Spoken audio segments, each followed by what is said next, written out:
I am Dan Wiederer here today for a very special episode, an emergency podcast, if you will.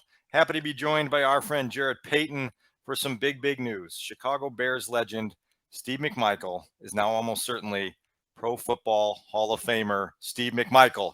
Huge news made official Wednesday with McMichael named as a senior finalist for the class of 2024 by the Hall of Fame Senior Committee.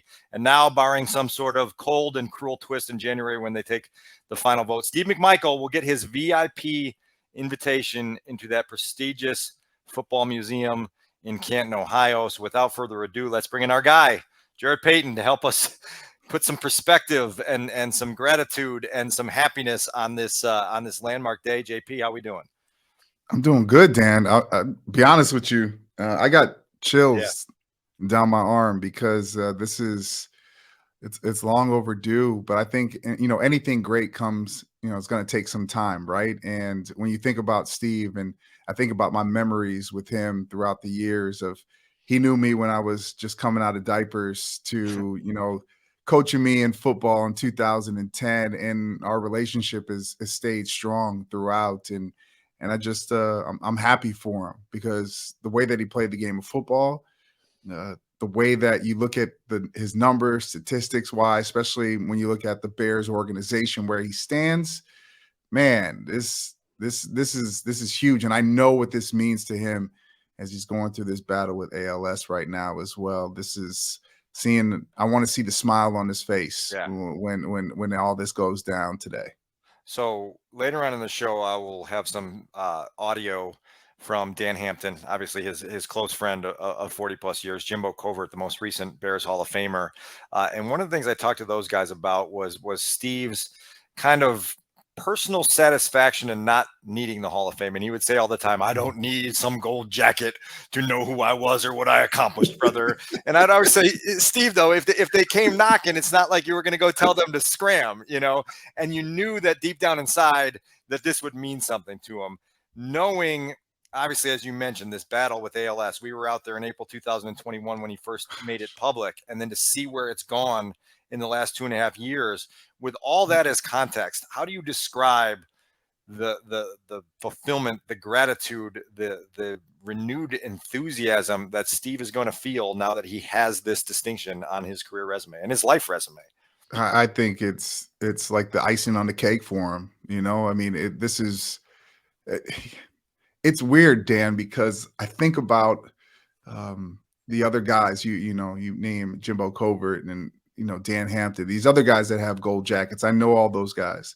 But the first person I truly knew that had one was my pops, right? And so I was there, and I was there for that moment, introduced my dad, inducted my dad in the Hall of Fame. And I remember hearing conversations that he was having that whole entire weekend, and he never talked about it before. He never talked about I want to go to the Hall of Fame. But when we got there, I could tell that it meant the world to him, because for football players, Dan, I don't know if they aspire at the beginning to say, I'm going to be a Hall of Famer. Some might, but I've had conversation with guys that have gold jackets, this was not a part of the plan. It was about playing the game and wanting to be the best that I could be, to then hopefully at some point be looked at and categorized as one of the best to ever play. And then that's where the Hall comes in if you do what you have to do, if your resume is there. And so for McMichael to talk about, brother, I don't, it doesn't really matter to me. Well, I think deep down inside these guys, this is what they always want, because when you're in the Hall of Fame in Canton, you are looked at as one of the best players to ever play. And that's the top of the top. And so I think for him, this is going to be that moment of all the hard work, the dedication, the sacrifice that he put into this game from when he was little to then playing college to the pros. The chip that he always had on his shoulder, right? I mean, I was talking to Gary Fentic about that when he came to Chicago, that chip that was on his shoulder and then both of their shoulders. This right here is really that defining moment for him. And I know in his spirit right now, this is one of those things of seeing the smile on his face, like that moment when he found out he was like one of the 12 finalists, and that video that I posted of him with me on TV Right. doing my newscast and him like smiling and Misty going, "It's happening. It's happening." I'm getting chills again. It's happening. I'm just like, and I could see his face just smile. And the Right. communication is through winking now. So it's like to know that he could actually smile, and man, that means the world to me. So I know this means the world to him. So I was out there on Monday visiting with him for a little while, and he's starting to become more determined in his use of that eye gaze device and the ability to kind of to type out words on that amazing technology to be able to form sentences. And I kind of joked with Misty. I said, man, you got to get him doing a paragraph a day so we can have this vintage philosophical humorous Hall of Fame speech ready for August 2024, because we know, and that's, I think, probably one of the most difficult parts about all of this is we know what Steve would want to say, and how entertaining and colorful and imaginative and again colorful it would be if he was given the full mic on that Hall of Fame stage in full health. And now we've got to just kind of process it in a different way. Hey, Dan, think about this. Like a couple of I don't know if it was a week ago, 2 weeks ago, they posted a video on Twitter. Someone did just about Steve when he was at the Cubs game. He was doing the 7th inning stretch and going after the umpire, and like the crowd just he always knew how to be able to control a crowd. When he was in a room, Yep. it was amazing to see because everybody flocked to him. He always had that energy. And Dan, in some ways, I feel like I've through my time of knowing him, knowing my dad, like both those guys, they had something special about them when they walked into a room. And for me, I always saw that from the backside looking, going, holy cow, I gotta be like this too. I gotta Yeah. figure out, like, I want to be like that. And man, I could only imagine what he would do on the mic. I mean, Right. they would definitely have to have the dump button ready because there was no rules, no regulations when it came to Mongo when he had a mic in his hand. So, and he even got more colorful as time went on, which was cool to me to see. Like, I don't really remember those times of when I was little, but then, playing for him in 2010, and Yeah. then I think our last interview, or second to last interview before when we were there in 2001, was my dad's my dad's Savoring Sweetness special that I did for WGN. And we were out at Mongo's, and just like the stories that he told, and we interviewed everyone, Dan. I'm talking about everyone, all the people that are connected with my pops. Mongo sound bites. It was hard when we were on the edit room floor. Like, we didn't want to cut anything out, but we also had to fit everybody else in because Mongo was bigger than life, and all the stories like needed to be told. And so, I'm hoping that through this process that his story is told and it's done justice, because to me it has to be. Well, JP, I mean, you touched on it there because Steve knew that his voice mattered, that his presence mattered, and he knew that when he was with a stranger, that for them it was a moment. It was a moment they were going to go tell their friends and family about. It was a moment in their life that they were going to never forget, and he never took that for granted. He wanted to leave them with a feeling like, oh, that was awesome. That guy was everything I expected and more. And you felt that consistently, contagiously, every time you were with him, just that want to be that for the people that were around him. And it was just so natural and fun for him. And I think that's probably what the hardest part is of seeing him in his current state, because mentally you can tell he's still there.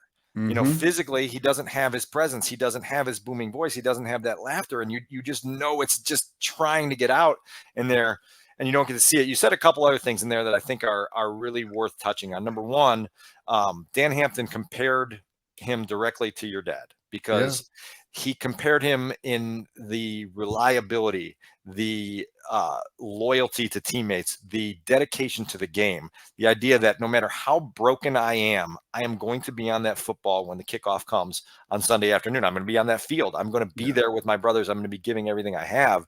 And for you to have that experience, not only with your dad, but then with him, I'm sure you can draw parallels to that, just that almost inhuman dedication to persevering, pushing through pain, and doing what you were born to do.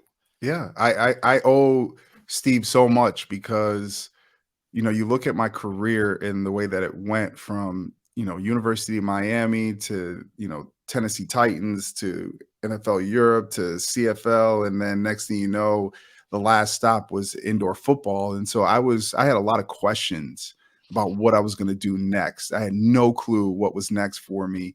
And it was a battle. And I think it was really God's plan for me to be around Steve at that moment, because I needed him to be able to help me guide myself through, you know, what was coming next. And just those conversations that we had, in some ways, Dan, it was like talking to my dad, having him in that moment when I needed him the most. And man, I'll never forget the last my last game that I played in Sioux Falls. Yeah. And I we love were, this story.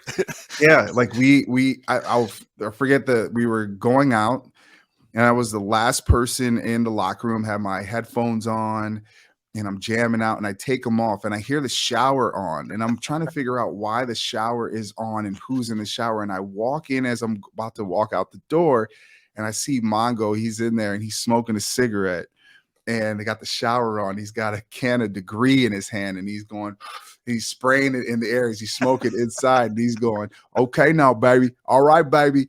We gotta go get this one, baby." And I'm like, "Coach, what are you doing?" We go out. I pull my hamstring in the first half.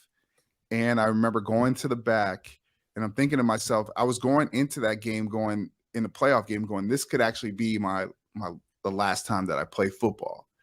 And that was the mindset. I pull the hamstring, we go on the back. Mongo comes back with us. The trainer's looking at me. One of the other owners is there talking. And I looked at him and I was like, I had tears in my eyes. I go, this is it. I said, I can't go. And I've never seen Mongo cry before. Yeah. He was in tears, bawling, because he knew that it was over too for me. Yeah. And I think he knew what that feeling felt like. And I never had that experience. And him crying, I was crying. We were sobbing, and gave me a huge hug. And it's those moments where now he, like you talked about, the perseverance, the being hungry to stay driven.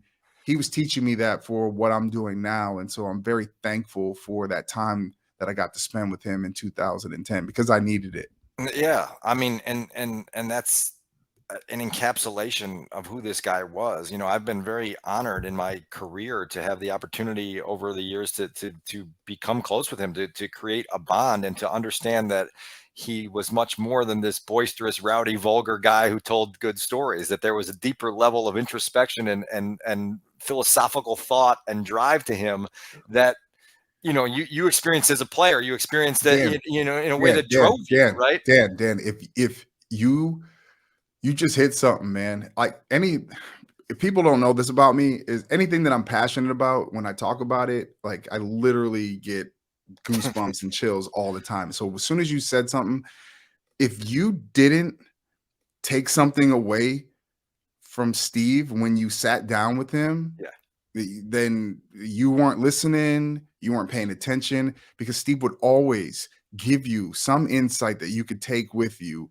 and a life lesson that you could learn in a moment. He always was giving out life lessons, but you had to listen to him and not and sometimes that was hard for people because of his character and who he was and his charisma. Like, sometimes you would get blinded, like, oh my gosh, I'm sitting next to Steve. Like, this is Steve McMichael. But then if you sat down and listened to him, man, he would give you gems. He would give you one-liners that you just go, holy cow, I gotta take that. I gotta take that with me. And I remember a lot of them. I keep a lot of them in my heart and in my mind. And so it's funny when you said that, dude. He was a wise man. Storyteller, philosopher, all of it. The first time I ever spent a significant time with him, probably 2015, 2016, our late great friend Jeff Dickerson, who had done pregame with Mongo for a long time and had a friendship with him, took us over to the Hard Rock in Tampa after the Chicago Six had played. He said Mongo insisted that we come over there and just hang out after they're done playing. And it was like 90 minutes of just nonstop storytelling, and stories that we can't repeat here on these airwaves. People, we'd get canceled in a minute if we told stories from Bangkok, Thailand, and the pro wrestling circuit and all the things that Steve could tell you. You've heard them. I can tell by the smile on your face right now that you've heard them. But it just, like you just felt alive when you were in his presence, and that's it's something there. He felt alive when he was on a football field. Yeah. And that's one of the things he talked about significantly. And to be on a football field, I say, look, like we go through the stats, 95 career sacks, the 3 safeties he loved, the 33 game balls that he always talked about that he got, 5-time All-Pro, twice on the first team.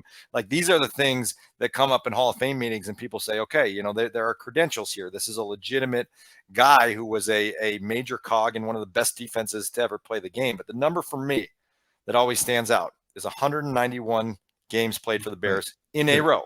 Regular season, then tack on 12 playoff games. So we're north of 200 consecutive games played in an era where you didn't have this soft version of training camp that we're experiencing right now, where you didn't have the understanding of how to take care of your body, where it was all grit and will and determination. It is mind-blowing to play the defensive tackle position in the 1980s and early 90s in the NFL and play 203 consecutive games without missing one. It's insane to think about, right? Like it's literally insane. Yeah, and what Dan Hampton was talking about, that he was always available. And that's hard. That's hard to do in the NFL, no matter what position you're playing. And we see it now, every single year when we're covering the Bears and covering the NFL. I mean, guys taking, games off and sitting out 3 or 4 games a season, and to know that you could rely on a guy like Mongo that was going to be there all the time. And I think about with Richard Dent and Hampton, both guys. I mean, both guys were game changers, and reason why they have, gold jackets.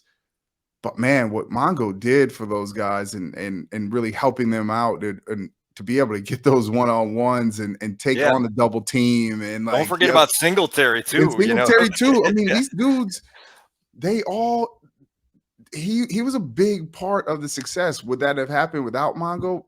We don't know that. Probably so. It could have. But what he did in his role on that defense, man, it can't be overlooked. And I think hence the reason why I think people in Chicago are pushing so much for him, because, the people that are older than you and I that were, got a chance to really, this was their team, like how we are now covering this team, dude, they talk about him in a different light. And there's a reason why. Is because of the way that he played the game. It's an intense admiration. It really is. And Steve would tell you that, as much of a quest as you're on to be the greatest player that you can be, that there is a constant fear of failure that's knocking at your psyche. And he would talk about that all the time. The idea that it could all be over at the snap of a fingers if you weren't ready to bring your best every practice and every game. And he, that wasn't just a successful drive. It was a fear of failure for him. He would talk about that at length, but along with that came this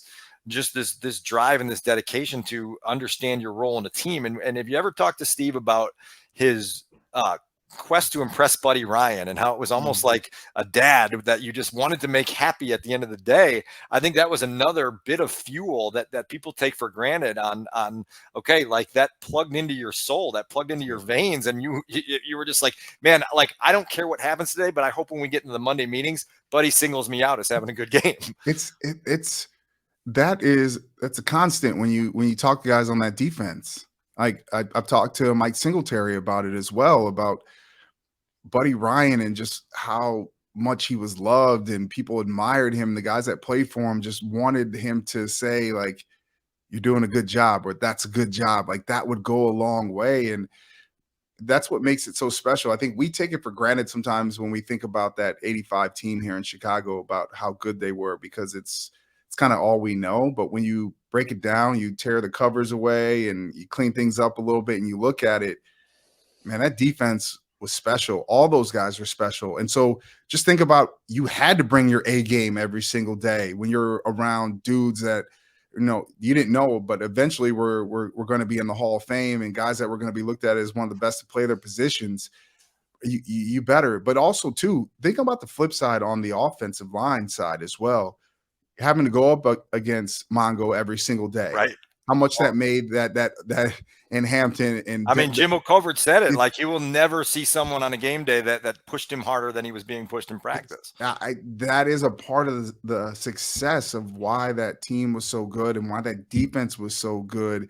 And it's hard because that's why I think everybody's pushing so hard for this for Steve, is because we know how big of a role that he played on that 85 Bears defense. So a couple last things before I cut you free. One of my favorite stories that I would tell him all the time was that I was 9 years old when the Bears won Super Bowl 20.